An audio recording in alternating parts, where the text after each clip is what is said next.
ঢাকা শহরের অধিকাংশ সরকারি অফিসকে ঢাকার বাইরে নিয়ে যাওয়া সম্ভব, তার কোনো প্রয়োজন নাই। আমাদের নৌবাহিনীর কথা চিন্তা করেন, বিশাল জায়গা নেই। আমাদের বিমান বাহিনী, তার ঢাকায় কি কাজ? বিমান বাহিনীর ট্রেনিং গ্রাউন্ড তো হচ্ছে আপনার লালমনিরহাটে, যশোরে, তার ঢাকায় কি কাজ? নৌবাহিনীর ট্রেনিং গ্রাউন্ড হচ্ছে আমাদের কোস্টাল এরিয়া, কক্সবাজার, খুলনা থেকে শুরু করে একেবারে মোংলা পর্যন্ত, তার ঢাকায় কি কাজ? তাদেরকে ঢাকা থেকে সরা দেন। পাসপোর্ট অফিস ঢাকায় হইতে হবে কেন? কোনো পাসপোর্ট অফিসের ঢাকার দরকার নাই। অধিকাংশ সরকারি দপ্তর, কোস্টগার্ড দেখবেন, কোস্টগার্ড যার দায়িত্ব হচ্ছে আমার সাগর পাহারা দেওয়া, তার হেড অফিস হচ্ছে ঢাকাতে। বিডিআরের ঢাকায় কি কাজ? তার তো সীমান্তে কাজ। বিজিবি, তার ঢাকায় কি কাজ? সে সীমান্তে একটা জেলাতে তার হেড অফিস থাকবে, তাকে ঢাকায় তাকে কেন আনতে হবে? আনসার, বিডিপি, এই যে বিশাল ফোর্সেস আছে, ঢাকা শহর থেকে অধিকাংশ সরকারি স্থাপনা 80 থেকে 90% আপনি সরাই ফেলতে পারবেন। ঢাকাতে তাদের কোনো প্রয়োজন নাই। বিশ্ববিদ্যালয় চিন্তা করেন, ঢাকা ইউনিভার্সিটি ছাড়া ইনফ্যাক্ট, এবং ঢাকা ইউনিভার্সিটির একটা বিশাল অংশ সরাই ফেলা সম্ভব। অধিকাংশ কলেজ বিশ্ববিদ্যালয় ঢাকায় থাকার কোনো প্রয়োজন নাই। জগন্নাথ বিশ্ববিদ্যালয়কে নদীর ওই পারে নিয়ে যান, তিতুমিরকে তুরাগের ওই পারে নিয়ে যান। বড় বড় কলেজ বিশ্ববিদ্যালয় যেগুলো আছে, ঢাকাকে রিল্যাক্স করে ফেলতে হবে, কারণ ঢাকার ক্যাপাসিটি নাই। ইতিমধ্যে আপনারা দেখতে পাচ্ছেন যে ঢাকাতে পানি সাপ্লাই দিতে পারছে না, গ্যাস সাপ্লাই দিতে পারছে না, বিদ্যুৎ দিতে পারছে না। ঢাকাতে খেলার মাঠ নাই। আমাদের শিশু পার্কটা পর্যন্ত গত 8 বছর থেকে লুটেরারা বন্ধ করে রেখেছে, ওখানে ডেভেলপমেন্ট ওয়ার্ক করতেছে।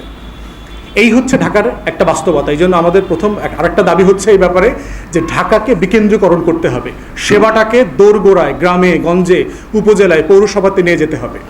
আমরা এবি পার্টির পক্ষ থেকে আরেকটা দাবি করছি, সেটা হচ্ছে যে একটা এই ট্রাফিক জ্যাম অ্যাভয়েড করা এবং একটা গণপরিবহন ডেভেলপ করবার জন্য একটা হাই পাওয়ার শক্তিশালী কমিশন করা দরকার।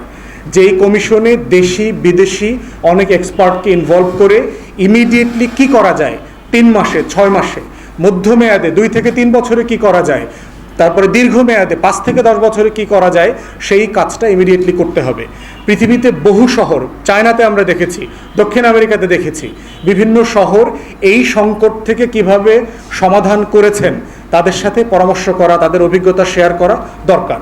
এই কমিশনের মাধ্যমে সুপারিশ নিয়ে সেটা করা যেতে পারে। দ্বিতীয়ত, আপনারা দেখেছেন যে বাংলাদেশে এখন এই গণঅভ্যুত্থানের পরবর্তী বাস্তবতায় সেনা সদস্যরা এবং বিভিন্ন ফোর্সের সদস্যরা এখন ঢাকাতে আছে, শহরে আছে, বিভিন্ন শহরে।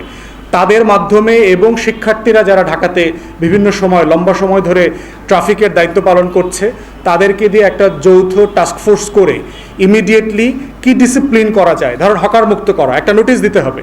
আমরা চাই না কারো পেটে আপনারা লাথি দেবেন।